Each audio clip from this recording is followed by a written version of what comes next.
Le saviez-vous? Le muguet, c'est quoi? Non, non, le muguet, ce n'est pas seulement de jolies petites clochettes blanches offertes au mois de mai. On vous explique. Le muguet, ou candidose de son nom scientifique, est une infection de la bouche qu'on observe souvent chez les nourrissons. Il est causé par le Carvoïda albicans, un champignon qu'on appelle aussi levure.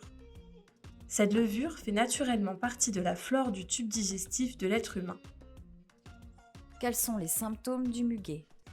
Le muguet forme des plaques blanchâtres à l'intérieur des joues, sur le palais ou sur la langue de votre bout de chou.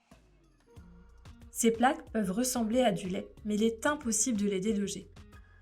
Certains bébés atteints du muguet auront aussi des plaques rouges et brillantes dans le pli des jambes et des fesses. Si vous êtes professionnel de santé, il est important de donner quelques recommandations à la maman allaitante. Le bébé allaité et sa mère peuvent être infectés en même temps et se transmettre le muguet l'un à l'autre. Les seins ou même les canaux lactifères de la mère ainsi que la bouche de bébé peuvent être touchés. Les femmes dont la poitrine est infectée par le muguet peuvent avoir des mamelons rougeâtres et sensibles, la peau brillante ou écailleuse sur l'aréole, une douleur inhabituelle durant l'allaitement et ou des mamelons douloureux durant les tétées, des douleurs aiguës à l'intérieur des seins. Quels sont les risques pour l'enfant?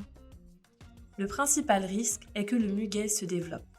Si la levure n'est pas détruite, le développement peut se faire dans le tube digestif, dans l'œsophage, dans l'intestin et l'anus.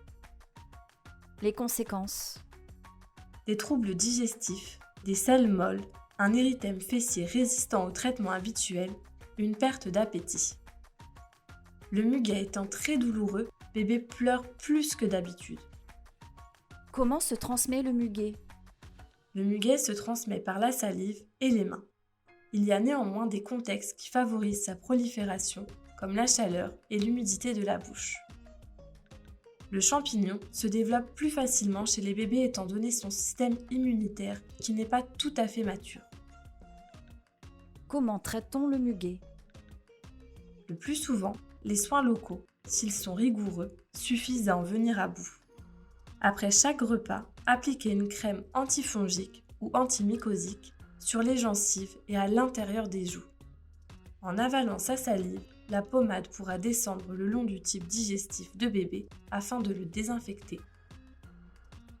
Les lésions disparaissent en général au bout de 7 jours, mais la poursuite du traitement est recommandée pour éviter la réapparition des symptômes. Petit conseil.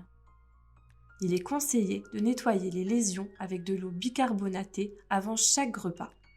Pour cela, imbibez une compresse, enroulez-la autour de votre index et tamponnez l'intérieur des joues, de la langue et des gencives. Nettoyez méticuleusement les tétines des biberons et les suces à l'eau chaude.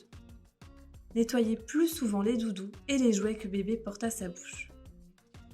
Bien se laver les mains régulièrement et au début et à la fin de chaque change et repas de bébé.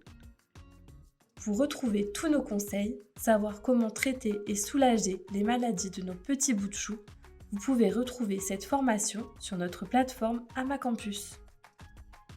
À très bientôt chez Amacampus.